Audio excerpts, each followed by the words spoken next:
नमस्कार, तिब्बत टीवी के हिंदी प्रसारण में स्वागत है। तिब्बत टीवी के साप्ताहिक हिंदी समाचार में हम दर्शकों को परम पावन दलाई लामा, वर्तमान तिब्बत की परिस्थिति, निर्वासन में तिब्बत तथा तिब्बत मुक्ति साधना के संदर्भ में वैश्विक कार्यक्रमों की जानकारी उपलब्ध कराते हैं। आपके साथ मैं हूं तेंजिन पेलजोर। देखिए इस सप्ताह की प्रमुख खबरें। परम पावन दलाई लामा जी का Indian institute of technology Mumbai की टेक फेस्ट लेक्चर सीरीज में संबोधन। परम पावन दलाई लामा जी और केंद्रीय तिब्बती प्रशासन ने आर्च बिशप डेसमंड टूटू को मानवाधिकार ग्लोबल ट्रेजर अवार्ड से सम्मानित किए जाने पर बधाई दी। तिब्बत के राजधानी ल्हासा में आयोजित धार्मिक महोत्सव को कड़ी प्रतिबंधों और पुलिस की निगरानी के साथ मनाया गया। अमेरिका के सांसद स्कॉट पेरी ने राष्ट्रपति डोनाल्ड ट्रंप से स्वतंत्र तिब्बत को मान्यता देने का आग्रह किया। भारत तिब्बत सहयोग मंच द्वारा 2 दिवसीय राष्ट्रीय अधिवेशन का गुवाहाटी में आयोजन।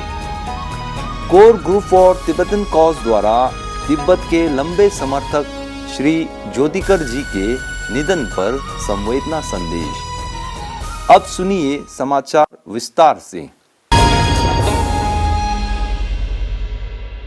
इसी 15 दिसंबर 2020 को परम पावन दलाई लामा जी ने जीवन का उद्देश्य विषय पर Indian institute of technology Mumbai की टेक फेस्ट सीरीज द्वारा आयोजित कार्यक्रम को संबोधित किया था। अपने संबोधन में परम पावन दलाई लामा जी ने उपस्थित प्रतिभागियों को नमस्ते कहते हुए अपनी खुशी जाहिर की। उन्होंने कहा कि भारत ने हजारों वर्षों से अहिंसा और करुणा की अवधारणाओं को कायम रखा गया है। अहिंसा और करुणा खुशी का आधार है। भारत के महान विद्वानों ने इस विचार को प्रोत्साहित किया है। उन्होंने कहा कि मुझे भारतीयों के साथ बात करते हुए बहुत गर्व महसूस होता है, क्योंकि हम तिब्बती प्राचीन भारतीय ज्ञान और विचारों के अनुयायी हैं। हजारों साल से आप हमारे गुरु रहे हैं और हम आपके चेला या शिष्य रहे हैं। भारत विश्व के 2 सबसे आबादी वाले देशों में से एक है, लेकिन यहाँ के लोग शांति के साथ रहते हैं। वे विभिन्न धार्मिक परंपराओं को मानते हुए सौहार्द के साथ रहते हैं। Now India, over 1,000 years, the concept of ahimsa, concept of karuna, you see, in this country, you see, these two very important, also the concept develop. The concept of secular, so some sort of also the philosophical things or logical things which mentioned in Buddhist text, you should consider academic subject rather than just you say, oh, this is part of Buddhism or taught by Buddha, we must accept. Not that way. So therefore, you see the India's concept, the secular way. So consider all these subject as an academic subject, not religious subject. परम पावन दलाई लामा जी ने अपने एक शुभकामनाएं संदेश में arch bishop Desmond टूटू को human rights global treasure award से सम्मानित किए जाने पर बधाई दी। उन्होंने आर्च बिशप टूटू के साथ अपना मित्रता और आध्यात्मिक संबंध को याद करते हुए कहा कि आर्च बिशप टूटू द्वारा मानवता की सेवा में समर्पण बहुत ही सराहनीय है। Now, firstly, greeting and to Bishop Tutu my long time was a trusted, respected friend. And of course, the senior spiritual leader. So,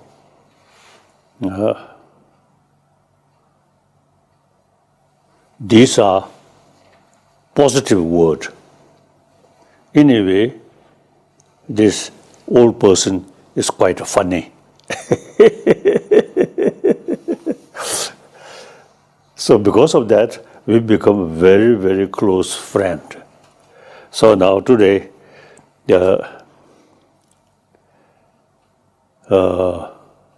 Archbishop Tutu, on the occasion of his being conferred the Human Rights Global Treasure Award in December 2020. And in now celebration of his turning 90 year,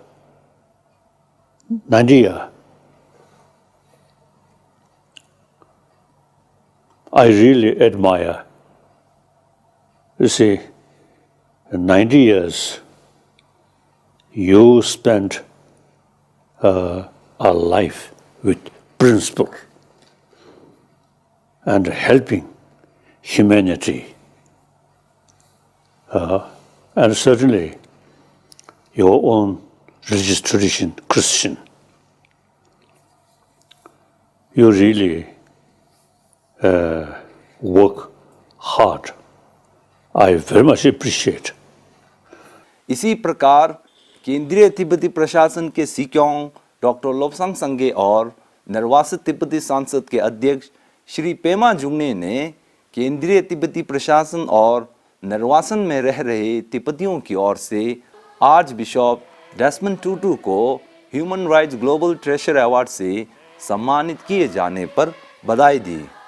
अपने संदेश में doctor सांगे ने कहा कि arch bishop टूटू की अहिंसा के प्रति प्रतिबद्धता हम तिब्बतियों तथा सभी के लिए एक प्रेरणादायक है। हम तिब्बती लोग टूटू द्वारा मानवाधिकार और समानता के प्रति समर्थन के लिए हमेशा आभारी रहेंगे। अपने संदेश में अध्यक्ष पेमा जुंगने ने कहा कि परम पावन दलाई लामा जी और आर्च बिशप टूटू बहुत ही निकट के मित्र हैं। वे दोनों विश्व के सर्वश्रेष्ठ आध्यात्मिक गुरु हैं जो करुणा, शांति और मानवाधिकार का वकालत करते रहे हैं। पिछले हफ्ते गांधीन गमछे के तिब्बती धार्मिक महोत्सव को विश्व भर में रह रहे तिब्बती बौद्धों ने पूरे हर्ष उल्लास के साथ मनाया था, लेकिन तिब्बत की राजधानी ल्हासा में इस उत्सव को भारी निगरानी और पुलिस कर्मियों की मौजूदगी में आयोजित किया गया था। राजधानी ल्हासा के चुगलाखान और हारकोर सड़कों पर तिब्बतियों को परिक्रमा के दौरान उन पर चीनी पुलिस कर्मियों ने कड़ी निगरानी रखी थी। तिब्बत से मिली कई वीडियो से साफ है कि चीनी पुलिस ने राजधानी ल्हासा के तीर्थ स्थलों में इस उत्सव को कड़ी पाबंदी के साथ मनाने दिया है। इससे ये स्पष्ट होता है कि चीनी अधिकारियों द्वारा तिब्बतियों के धार्मिक अधिकारों पर अतिक्रमण अब भी जारी है। इसी 16 दिसंबर 2020 को अमेरिका के प्रतिनिधि सभा के सांसद श्री स्कॉट पेरी ने राष्ट्रपति डोनाल्ड ट्रंप को एक पत्र भेजकर तिब्बत को स्वतंत्र देश के रूप में मान्यता देने का आग्रह किया है। उन्होंने पत्र में राष्ट्रपति ट्रंप द्वारा चीनी कम्युनिस्ट पार्टी के खिलाफ आक्रामकता दिखाने तथा तिब्बत पर अवैध चीनी कब्जे के बारे में टिप्पणी करने के लिए राष्ट्रपति ट्रंप को प्रशंसा की है। फिर से याद दिलाना जरूरी है कि इसी प्रकार सांसद स्कॉट पेरी ने वसंत मई में तिब्बत स्वैत क्षेत्र को स्वतंत्र देश के रूप में मान्यता देने के लिए विधेयक प्रस्तुत किया था। भारत तिब्बत सहयोग मंच ने गत 15 से 16 दिसंबर 2020 को असम के राजधानी गुवाहाटी में 2 दिवसीय राष्ट्रीय कार्य समिति बैठक का आयोजन किया था। इस बैठक में पूरे भारत के 150 से अधिक महत्वपूर्ण कार्यकर्ताओं ने भाग लिया। इस अवसर पर भारत तिब्बत सहयोग मंच के संस्थापक श्री इंद्रेश कुमार तथा निर्वासित तिब्बती सांसद के उपाध्यक्ष आचार्य यीशी फुनजोक मुख्य अतिथि के रूप में शामिल थे। अपने संबोधन में आचार्य यीशी फुनजोक ने भारत तिब्बत सहयोग मंच द्वारा तिब्बत मुक्ति साधना में योगदान तथा चीनी कम्युनिस्ट शासन के अंतर्गत तिब्बत के अंदर की वास्तविक परिस्थिति के बारे में जानकारी प्रदान की। अपने उद्घाटन भाषण में श्री इंद्रेश कुमार ने कहा कि तिब्बती पठार को दुनिया की छत तथा एशिया का जल टावर माना जाता है। तिब्बत एशिया का जल टावर है क्योंकि ये एशिया की 6 सबसे बड़ी और सबसे महत्वपूर्ण नदियों जैसे यांगसे, येलो, मैकोंग, साल्विन, सिंधु और ब्रह्मपुत्र का उद्गम स्थल है। इन नदियों से विश्व के सबसे धनी जनसंख्या वाले देशों की करोड़ों किसानों के खेतों और आजीविका पूरी होती है। इसी प्रकार भारत तिब्बत संवाद मंच के कार्यकर्ताओं ने धर्मशाला से नथुला के लिए शांति पथ यात्रा पर निकले तिब्बती युवा तेंजिन थुंडुप और तेंजिन न्यिमा का लखनऊ आगमन पर गर्मजोशी से स्वागत किया। इस पर भारत तिब्बत संवाद मंच के समन्वयक डॉक्टर संजय शुक्ला का कहना है कि आज जो पूरे दुनिया में सबसे बड़ी समस्या, पूरे दुनिया के लिए सबसे बड़ी समस्या चीन हो गया है। जिस प्रकार से वो सारी चीज़ें विस्तारवाद की नीति फैला रहा है, तो उसको देखते हुए हम लोग प्रयास कर रहे हैं और तिब्बत के मुक्ति आंदोलन को समर्थन कर रहे हैं। साथ ही जो भारत के अंदर जो सामरिक दृष्टि से वो हस्तक्षेप करने की कोशिश कर रहा है, हम उसके खिलाफ एक पूरे जन जागरण अभियान चला रहे हैं। तिब्बत को एक स्वतंत्र देश मानते हुए उसकी आज़ादी के आंदोलन को समर्थन करें। संयुक्त राष्ट्र संघ में जिस प्रकार से चाइना और पाकिस्तान कश्मीर की आज़ादी के विषय को अनावश्यक उठाते हैं, जबकि सबको पूरा इतिहास पता है कि वो हमारे भारत का अभिन्न अंग है। राजा हरि सिंह ने भारत में विलय किया था। तो इस विषय को, तिब्बत की आज़ादी को विषय पूरी दुनिया जानती है कि उसको कब्जा किया है। इस विषय को भी आगे उठाया जाए, भारत उसको लीड करे।